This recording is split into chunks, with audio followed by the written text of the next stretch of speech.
Yeah. I was teasing Hallie. I was surprised she didn't have Taylor Swift on. Oh, for sure, right? Right? Yeah, Right, I right, right. mean, I'm yeah, surprised you're joining us, Hallie. I know. I'm still not recovered. I'm still like not recovered. So, Nice, It's nice. awesome. Oh, thanks Uh, for being here, everybody. Hello, hello. Here we go. And I have a hard stop today. So if I hand it off to Hallie to finish anything up, she will be able to wrap things up, but I'll give you all the good, juicy stuff. We are talking today about the secret to understanding clients. Understanding clients. Um, so if you've ever had a client swear that they want bold and then panic when you show them something like daring, that's what we're going to be addressing today. Okay. Or they say one thing, but they mean another. If you guys are new around here, I'm Michelle Lynn. I am the founder of ML Interiors Group, which is a seven-figure award-winning interior design firm in Dallas, Texas. And I'm going to brag a little and say that I am one of MSN's top 5 interior geniuses that you should know. So, yay, it's been a good year. With 20 plus years in corporate leadership, which is weird to believe that I was in corporate for that long. And now years in the design world, and I'm not going to tell you how many because then you're going to start doing math and you would know how old I am. Oh, hell, who cares, right? It doesn't matter. But I bring structure, strategy, and sanity to the creative chaos of running a design business. I am also the founder of Studio Works, which is where I'm sitting right now, which is a co-working space here in the Dallas-Fort Worth area. It's created just for interior designers. And the co-founder of Sidemark, which is a complete sales and marketing platform designed specifically for our industry. So I host Design for the Creative Mind podcast and lead the Design Bakehouse, where I help designers like you scale to multiple six figures. So y'all, I love this industry. And my goal is to empower as many women as possible without them burning out or selling their soul for success in this industry. So if you guys are new here, yeah, I know it when I'll say it. That's a good one, House. If you guys are new here, drop a comment to say hello and let me know where you're from. Okay. Even if you've been around for a little bit, like drop a comment to let me know where you're from so that we can, potentially make connections in the Zoom world and potentially become in real life connections. So let's Lethbridge, Alberta, I'm assuming. South Carolina, good. I know we have more than 2 people on this call. I can see you. I can see you. So I'll dig in. There we go. Pearl from Centerville. Hello, Pearl. Hello, Edmonton, Alberta. Big D. Yep, Katie Lou, who's here with me. Ann Arbor, Michigan, down the street. Oh, hey, Bailey, good to see you. Yep, down the street from Michelle, literally. All right, y'all. So most client frustrations, like frustrations, revisions, missed expectations, it's y'all, now that I say it's kind of like marriage, right? It comes down to hearing what they say but missing what they mean. Okay, so you hear what they say but you miss what they mean. My husband and I just had a conversation about this last night. So even when you're holding schematic meetings, okay, or you're sharing mood boards or Pinterest boards, there can still be misunderstandings. And when we have these misunderstandings or there's just some unmet expectations or some bumps along the road, it makes it difficult sometimes to get back in the house for photos, okay, or to get a good thorough testimonial, and of course, future referrals. So today what we're going to work on is kind of learning how to decode the client language so that you can deliver exactly what they want, even when they can't articulate it themselves. So clients think, a lot of clients, I'm not saying this about all clients, but there are many clients that think they know what they want, but they don't have the vocabulary or the confidence to express it clearly, or and because they might be overwhelmed with choices, Okay. They assume that you'll just know because this is what you do for a living. Okay. Or maybe they're being unfairly influenced by their friends, by Pinterest, by what they're seeing on HGTV right now, that maybe that's what's giving them their opinion. Okay. And sometimes we've had some of the sweetest clients, they just don't want to sound difficult. Okay. So if we take a look and we say, you know what, it's not our client's job to know what they want, because if they really knew what they want, they could probably do it themselves. Okay. Or they know what they want, they just don't know how to elevate it. Okay. So it's not their job to know what they want. It's your job to introduce them to it. Okay. To discover and uncover it. Okay. But like I said, you might be introducing them to their style. So what we're going to talk about next is going to be like what comes into play once you have a signed contract with your client. Okay. Because this is where you're going through the research phase of the design process. If you've been around for any length of time, you know there's research, development, procurement, and installation. Okay. I teach like what meetings to set and when to set them in the bakery, but we're gonna give you enough today to be dangerous. Okay. So you want to learn how to listen between the lines. So some key phrases that you can decode is, I want something timeless, okay, or classic. They fear making the wrong choice. Okay. Or they don't want to have to change it again in 5 or 6 years. If they say something like, I want it to feel cozy. Okay, this is my favorite term. I want it to feel cozy. That's where you're touching the emotion. Okay, more so than the actual aesthetics. It's how do they feel when they walk into the room? How are they going to experience the space? So we had a client, gosh, I can still picture him. I can't remember his name. So it's been a little while, but he said, I love modern design, but not too modern. Okay, so this is where like he's saying he loves modern design, but he doesn't want it too modern. So you need to look for contradictions, and then you just probe for examples. Now, when I had designers that were less experienced, I would have them take notes of the client's words and keep it almost like in a dictionary, quote unquote, in the client folder.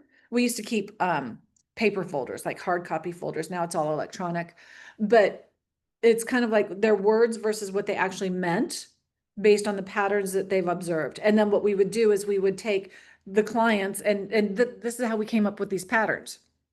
So if you guys have ever been around I guess probably a 4 or 5-year-old. You remember when they go through that phase of why, mom? Why? Why? Why? Why? It's the same thing. That's what we need to do. We need to ask why, and at least 3 different ways to get to understand what they're saying. Okay, I want a statement light fixture. But okay, why are you wanting a statement light fixture?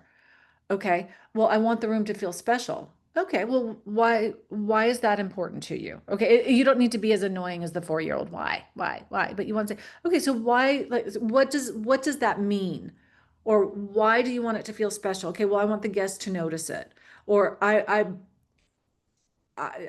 grew up and I was at my grandma's house and it felt grand in this room because she had the statement light fixture. Okay, well, then you have to figure out, well, what does a statement light fixture mean to you? Like, what does that mean? So that's where we want to go ahead and use visuals at that point to confirm those preferences.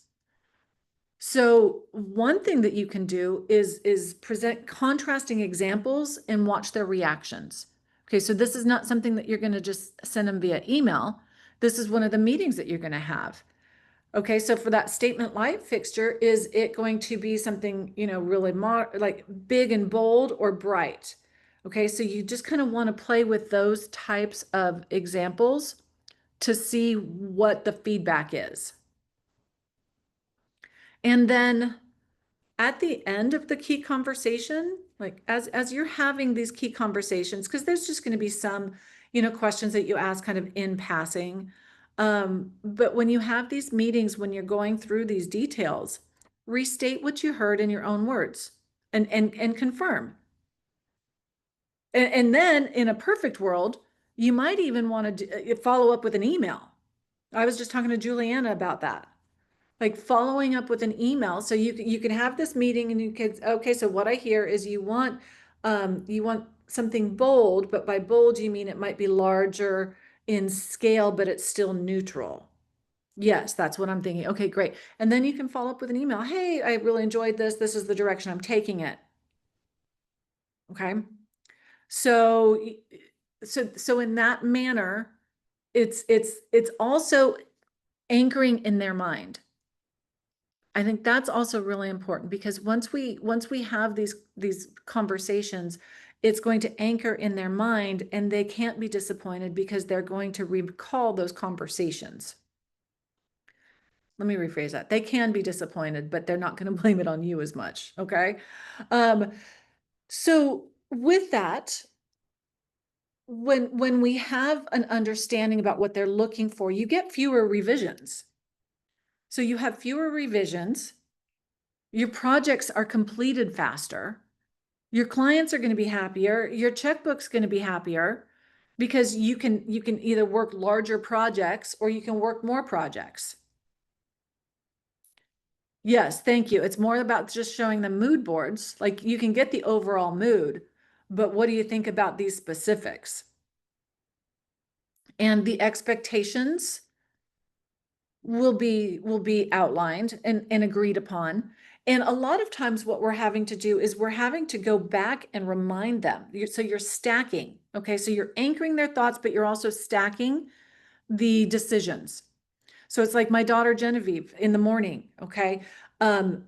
She now this year. Okay. So last year we would have to tell her, Genevieve, go get dressed. Genevieve, don't forget to put your shoes on. Genevieve, brush your teeth. Genevieve, eat your breakfast. Now she gets up and she gets herself dressed. She puts her shoes on. She knows she has to brush her teeth and she's hungry. Okay. So she has that. Now what we're stacking on top of that is, okay, great. Now you need to go ahead and, you need to pick up your hot cocoa mug and you need to put some water in it and put it in the sink. You need to bring your breakfast dishes in. You need to pack your snacks. So we're stacking those responsibilities. It's the same thing. You're stacking the decisions and you're recapping a lot of them. Okay, so they don't forget. Does that make sense? Like, let me know in the chat if that makes sense, because it sounds like it's a lot more work, but in reality, thank you, Andrea.